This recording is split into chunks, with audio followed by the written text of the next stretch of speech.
There are still so many ways to give to your family and give to your community, still have that spirit of giving during the holiday season with less materialism.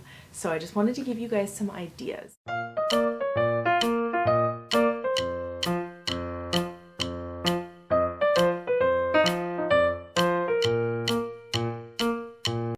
It's Amanda with Eat, Pray, Crunch, and today I just wanted to talk about some non-materialistic ways to give during the holidays. One aspect of the holidays that I have always had a lot of trouble with is just the sheer materialism going on during Christmas time. People spend so much money that doesn't need to be spent, and people accumulate more and more and more and more stuff. And while there is a place for giving and receiving gifts during the holidays, we do it with our kids and everything, although we limit it. So with that in mind, I feel like there are still so many ways to give to your family and give to your community, still have that spirit of giving during the holiday season with less materialism.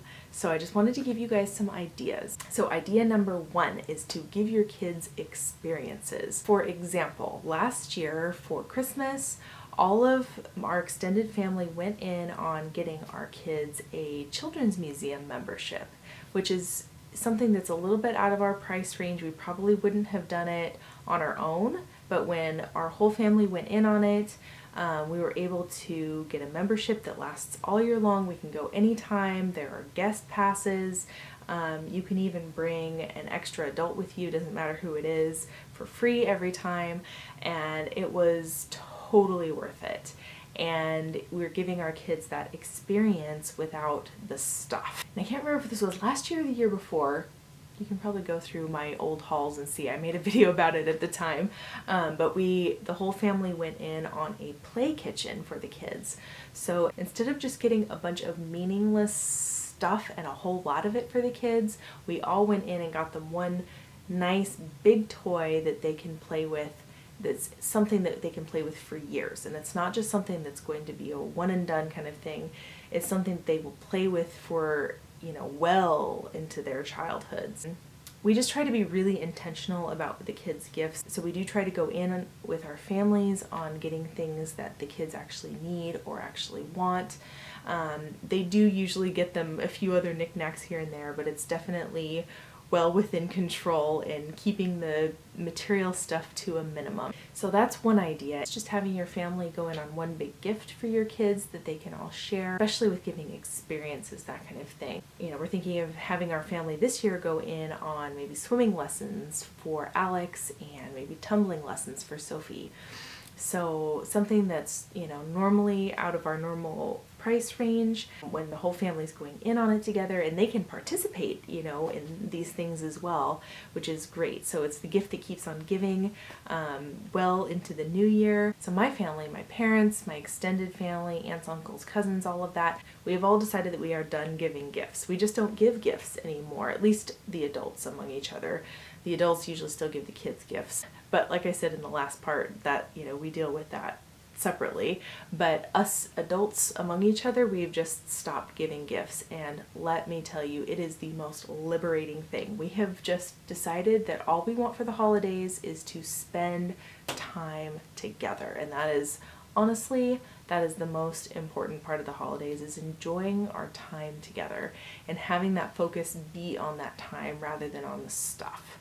So if your family is the type that would be even willing to do that, I think it's a great way to go, just to have the emphasis more on the people rather than the things, and just you have a mutual agreement. It's less stress for everyone. Nobody has to do all the shopping and extra spending and the stress of saying, oh, what am I going to get that person? I never know what to get that person. And we just don't have to worry about it anymore. And we just say, oh, well, maybe we'll just go to dinner sometime, go out and have an experience together at another time. So that's how my family does it.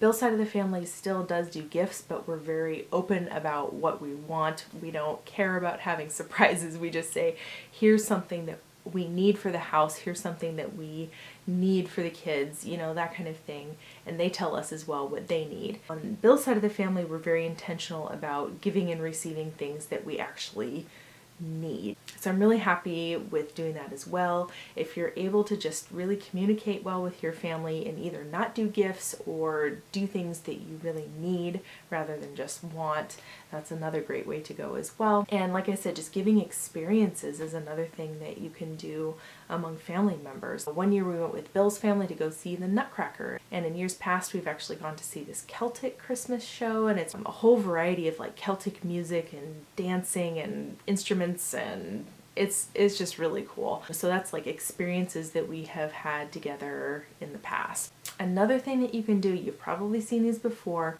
in somebody's name, you can give a gift to people in third world countries to give them actual life necessities.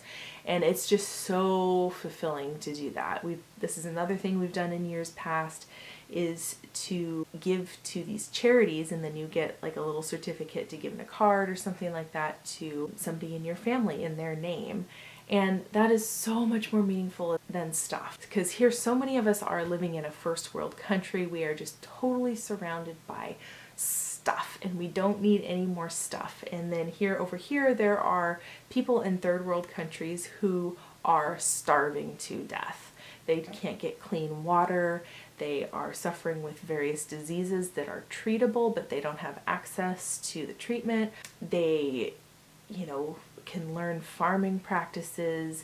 They can learn a trade that can help them get by in their community. You can buy them farm animals to help them do subsistence farming in terms of, getting like a goat, and so they can have a source of goat milk. Giving them seeds to plant or acreage for planting, that kind of thing, immunizations, all sorts of things that you can give in somebody else's name to really put your money towards helping people who truly need it. Because all the stuff that's surrounding Christmas, we don't need that stuff. We don't need it. It's almost all of it is wants. And if you think about all the people who are just barely scraping by just to survive, just to live, they need our financial support so much more than we need stuff. So that is another really good way to go. Like I said in my last video, if you are looking for another charity to donate to, definitely consider December that Judy and Benji are doing. That is an excellent charity to give to around the holidays. They are working on raising $500,000 to feed children in third world countries who are hungry. So there's another charity route you can go. So many options. I mean, you can just Google it, and there are so many different nonprofit organizations that do that kind of thing, and that's a really good way to go. And finally, something that you can do, you can just get started with it around the holidays, but it's something that you can do year round, and it's so easy to do. But helping the homeless in your community, this is what I have been doing for the last 10 years. I go to Costco and I buy a big Costco pack of, Progresso soup or whatever it is, the kind that has a pop-top lid so that no can opener is required. And I just keep them in my car. And so whenever we pull off the freeway, pulling out of a parking lot, wherever there's somebody who's homeless with a cardboard sign, I can just reach in the back seat and grab the can, hand it to them, and say, God bless. And in 10 years that I have been doing this, there have only ever been 2 people who rejected it. And maybe those 2 people actually only wanted drug or alcohol money. That's entirely possible. But the vast majority of people are truly in hard times, and you can tell that they are having a rough life. Oftentimes a lot of people who are homeless have mental illness involved. They're just in very difficult situations, and so if they are truly hungry, they will take food. And like I said, in the last 10 years only 2 people have rejected it, and I've probably given out hundreds of cans of food to people, and the vast majority of the time they are so grateful. And this is just something that's really easy to do. It doesn't cost much. It's like $20 for a thing of these cans, and it's right there in your car. And whenever you stop and there's somebody with a cardboard sign and they are truly hungry, they will take the food and they will be grateful. If you're really ambitious, I've heard of some people actually making blankets to give to the homeless in the winter time. You can even just buy blankets really cheaply at the thrift store. You could buy winter coats really cheaply at the thrift store. I mean, we're talking like $5-10 a pop. You can carry those around in your car. And if you live in a colder climate, that will guaranteed be appreciated by somebody who doesn't have a home. That's just another way that you can give to your immediate local community. It's really easy, it doesn't cost you much, and it's something you don't even have to go out of your way to do. You know, if you're just in the car on a street corner and there's a person, you just grab it out of your car and off you go.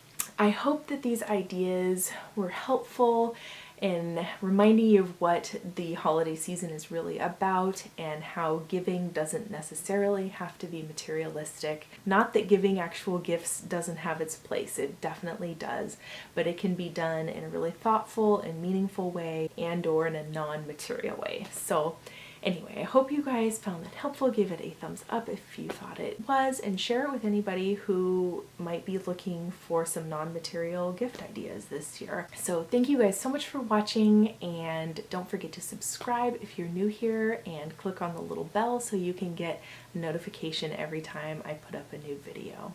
So thank you guys so much for watching, and we'll see you next time. Bye.